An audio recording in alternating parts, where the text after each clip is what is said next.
এই দেবী চৌধুরীর সিনেমাটি বঙ্কিমচন্দ্র চট্টোপাধ্যায়ের উপন্যাস অবলম্বনে নয়, তাহলে কিসের ওপর ভিত্তি করে, কোন তথ্যের ওপর ভিত্তি করে প্রসেনজিৎ চট্টোপাধ্যায়, শ্রাবন্তী চ্যাটার্জি অভিনীত শুভ্রজিৎ মিত্রের এই দেবী চৌধুরানীর গল্পটি তৈরি করা হয়েছে? হ্যালো ফ্রেন্ডস, আমি অর্পণ। তো আজ ভিডিওটা খুবই ইন্টারেস্টিং একটা ভিডিও হতে চলেছে, তাই কি ভিডিওটা স্কিপ না করে প্রথম থেকে শেষ অবধি দেখতে থাকো বন্ধুরা। তো বিষয়টা হচ্ছে, এই যে তথ্যটা বা যেটা আজকে আমি ভিডিওটা বানাচ্ছি, এটা আমার উদ্দেশ্য ছিল জাস্ট আগের দিন বা তার আগের দিন বানানোর। বাট তোমরা সবাই জানো যে জাস্ট ফিরেছি আমি, মানে কাল না পরশুদিনকে জাস্ট আমি ফিরেছি বাড়িতে, ঠিক আছে? আমি মামার বাড়ি গেছিলাম, তোমরা সবাই জানো। সো এই কিছুদিনে অনেকগুলি SMS এসছে আমার কাছে, অ্যান্ড অনেক কিছু আপডেট আমি পাইনি সেইভাবে, ঠিক আছে? সো আমার অনেক সাবস্ক্রাইবার বন্ধুরা ছিল, তার মধ্যে একজনের নাম খুব মনে পড়ছে। অনেকেই আমি SMS করেছি ইনফ্যাক্ট এই কিছুদিনের মধ্যে। কার্তিক করেছে, ঠিক আছে, আফরান সিদ্দিকি, রনি করেছে, তারপরে আমাদেরকে প্রসেনজিৎ শৈল করেছে, বিশ্বজিৎ SMS করেছে, সন্দীপ SMS করেছে, এরকম কিন্তু অনেকে, আমার অনেক সাবস্ক্রাইবার বন্ধুরা কিন্তু SMS করেছে, বিভিন্ন আপডেট আমাকে দিয়েছে কটা দিনের মধ্যে। বাট প্রসেনজিৎ শৈল প্রবাবলি আমাকে এটাও পাঠিয়েছিল, এই আর্টিকেলটা, যে দেবী চৌধুরানীর যে গল্প, মূল যে গল্পটা, সেটা কিন্তু বঙ্কিমচন্দ্র চট্টোপাধ্যায়ের উপন্যাস অবলম্বনে হচ্ছে না। এটা কিসের অবলম্বনে হচ্ছে না আমরা জানতে পেরেছি যে একটা আর্টিকেল যেটা বেরিয়েছে একটা নামী পত্রিকার তরফ থেকে, যেটা এডিটেড মোশন পিকচার্স কিন্তু শেয়ার করেছেন শুভ্রজিৎ মিত্র অলসো। সো যেটা জানা যাচ্ছে, ব্রিটিশ ইস্ট ইন্ডিয়া কোম্পানি, যে ইস্ট ইন্ডিয়া কোম্পানি আমাদের ভারতবর্ষের নাগরিকদের বহু বছর ধরে পরাধীন করে রেখেছিলেন, যারা কিনা, যে কোম্পানি আমাদেরকে প্রবলভাবে অত্যাচার চালিয়েছিলেন আমাদের ওপরে, ভারতীয়দের ওপরে নিকৃষ্ট টাইপের যে সমস্ত কথাগুলি তারা বলেছিলেন, বিভিন্ন রকমভাবে টর্চারের শিকার হতে হয় ভারতীয়দের। তো সেই ব্রিটিশ ইস্ট ইন্ডিয়া কোম্পানির আর্কাইভ ঘেঁটে সেইখান থেকে মূল যে বিষয়গুলো, যে বিস্তরিত যে জিনিসগুলো আমরা ঘেঁটে যারা দেখতে পেয়েছেন, যারা মানে এই সিনেমার সাথে জড়িত রয়েছেন, পরিচালক শুভ্রজিৎ মিত্র তো বটেই, বাট সেই সমস্ত জিনিসপত্র দিয়ে কিন্তু সেই সমস্ত তথ্যগুলি, সেই সমস্ত আননোন ফ্যাক্টসগুলি, যেগুলো আমরা কেউ জানতাম না, যে তথ্যগুলো পুরোপুরি অজানা ছিল, যে কিভাবে British east India company and British যারা সেনাবাহিনীরা ছিলেন, যে ইংরেজরা ছিলেন, তারা কিভাবে নির্মমভাবে আমাদের গরিব অসহায় ভারতীয়দের ওপরে হামলা চালিয়েছিলেন, কিভাবে অত্যাচার চালিয়েছিলেন দীর্ঘদিন ধরে, সেই সমস্ত বিষয়, এবং তাদের বিরুদ্ধে যে লড়াইটা, যে যুদ্ধের প্রস্তুতিটা, যে যুদ্ধক্ষেত্রে, যে রণক্ষেত্রের যে ভূমিকাগুলি পালন করেছিলেন স্বয়ং ভবানী পাঠক, প্রসেনজিৎ চট্টোপাধ্যায় যে রোলটা প্লে করবেন, অ্যান্ড দেবী চৌধুরানীর রূপে শ্রাবন্তীকে যেভাবে দেখা যাবে, তাদের কিন্তু অল ওভার যে প্যাটার্নটায় তারা ফলো করবেন, সেটা কিন্তু ইস্ট ইন্ডিয়া কোম্পানির বিভিন্ন জায়গা, বিভিন্ন দিক কিন্তু তারা দেখে সেই সমস্ত ডেটাগুলো কালেকশন করে কিন্তু এই গল্পটা রচনা করা হয়েছে বা এই গল্পটা বানানো হয়েছে।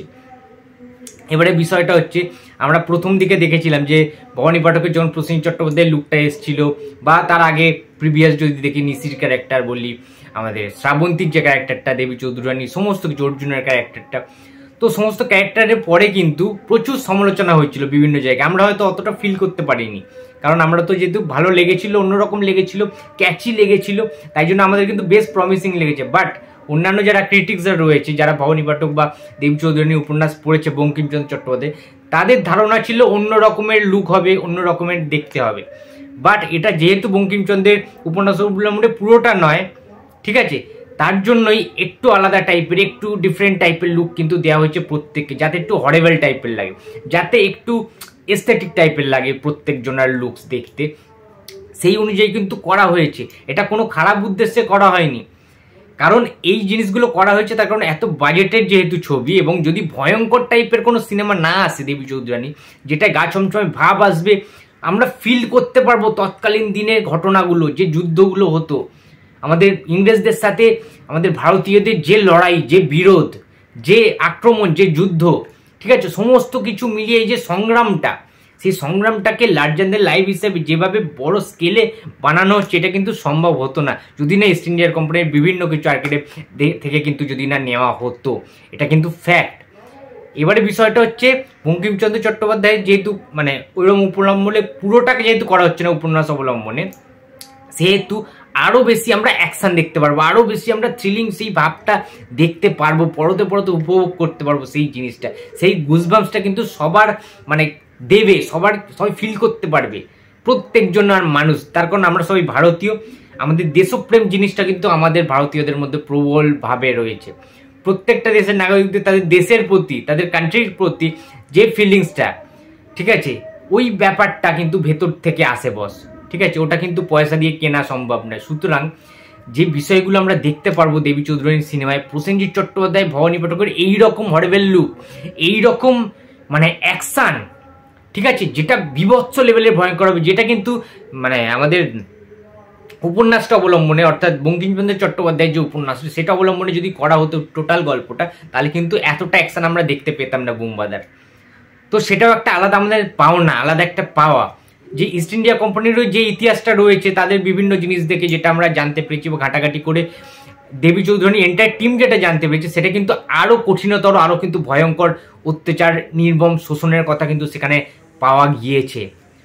সুতরাং বুঝতেই পারছো, ঠিক আছে, একটা উপন্যাস থেকে নেওয়া এবং ব্রিটিশ ইস্ট ইন্ডিয়া কোম্পানির বিভিন্ন দিক থেকে ডেটাগুলো কালেকশন করে আরও যে সমস্ত ইতিহাসগুলো, যে নির্মম অত্যাচারের কথা, ভারতীয়দের প্রতি যে শোষণ চালিয়েছেন ইংরেজরা দীর্ঘদিন ধরে, এবং তাদের বিরুদ্ধে যে লড়াইটা, তাদের বিরুদ্ধে যে হুঙ্কারটা, তাদের বিরুদ্ধে যে এগিয়ে যাওয়া, নট পিছিয়ে যাওয়া, ঠিক আছে, শরীরে একদম অস্ত্রের ব্যবহারে, এবং যেভাবে দেবী চৌধুরানীকে তৈরি করেছেন, ট্রেনিং করিয়েছেন ভবানী পাঠক, তো সেটা দেখার মতো। এবং সবাই মিলে যখন একত্রিত হয়ে ভারতীয়রা যে যুদ্ধটা দেখানো হবে ওখানে, তোমরা সবাই পড়েছো মানে ইতিহাসের পাতায়, সাঁওতাল বিদ্রোহ, অনেক কিছু বিদ্রোহ কিন্তু সেই টাইমে হয়েছে ইংরেজদের বিরুদ্ধে।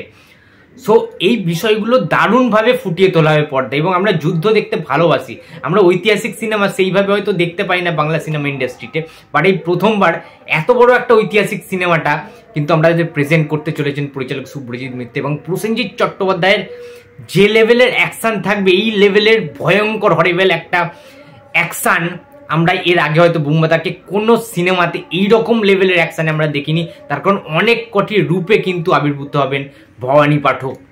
সুতরাং দারুণ এক্সাইটেড রয়েছি আমাদের দেবী চৌধুরানীর সিনেমাটা নিয়ে।